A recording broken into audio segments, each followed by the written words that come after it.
যদি কারোর ভোট কাটা যায় বেআইনি ভাবে, আমরা কোন ভারতীয় জনতা পার্টি কাউকে ভোট গ্রহণ কেন্দ্রে ঢুকতে দেবো না, একটা ভোট ওদের দিতে দেবো না। বিজেপিকে হুঁশিয়ারি আইএনটিটিউসি নেতার। রাজ্যে এসআইআর শুরু হতেই শাসক বিরোধী তরজা তুঙ্গে। ইতিমধ্যেই এসআইআর নিয়ে মানুষের মধ্যে আতঙ্ক সৃষ্টি হয়েছে, তা নিয়েই বিরোধীকে নিশানা তৃণমূল নেতার। 9 ডিসেম্বর তৃণমূল কংগ্রেসের শ্রমিক সংগঠন আইএনটিটিউসির প্রতিষ্ঠা দিবস ছিল। সেখানে বক্তব্য রাখতে গিয়ে বারাসাত সাংগঠনিক জেলা আইএনটিটিউসির সহ সভাপতি অতনু ঘোষ বলেন, এসআইআর এর কারণে যদি কারোর নাম অবৈধভাবে ভোটার তালিকা থেকে বাদ যায়, তাহলে বিজেপির কাউকে ভোট কেন্দ্রে যেতে দেবেন না।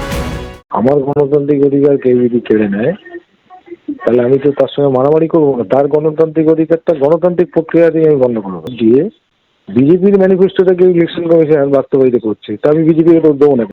পাল্টা সুর চড়িয়েছে বিজেপিও। এসআইআর করছে নির্বাচন কমিশন, তাই তৃণমূল নেতার যা বলার আছে তা কমিশনকে বলুন। হুমকি দিয়ে ভোট লুঠের চেষ্টা করছে তৃণমূল, কিন্তু সেটা হবে না, দাবি বিজেপি নেতার। সুতরাং আগামী দিনে তারা কোথায় থাকবে আগে চিন্তা করুন। আর বিজেপিকে ভোট দিতে দেবে না, বিজেপিকে ইয়ে করছে, নির্বাচন কমিশনের কাজকে বিজেপি করছে, এসআইআর করছে তো নির্বাচন কমিশনার। তো তাদের যদি কোনো কিছু বলার থাকে তারা নির্বাচন কমিশনারকে বলুক। ওইভাবে হুমকি দিয়ে বিজেপিকে আর রোকা যাবে না করছে, এবং হুমকি দিয়ে একটা ভীতিজনক পরিস্থিতি সৃষ্টি করে ভোট লুট করবার পরিকল্পনা করছে। এবার সেটা হবে না। এসআইআর কে ভয় পাচ্ছে তৃণমূল, তাই আবোল তাবোল বকছে কটাক্ষ সিপিএম নেতার।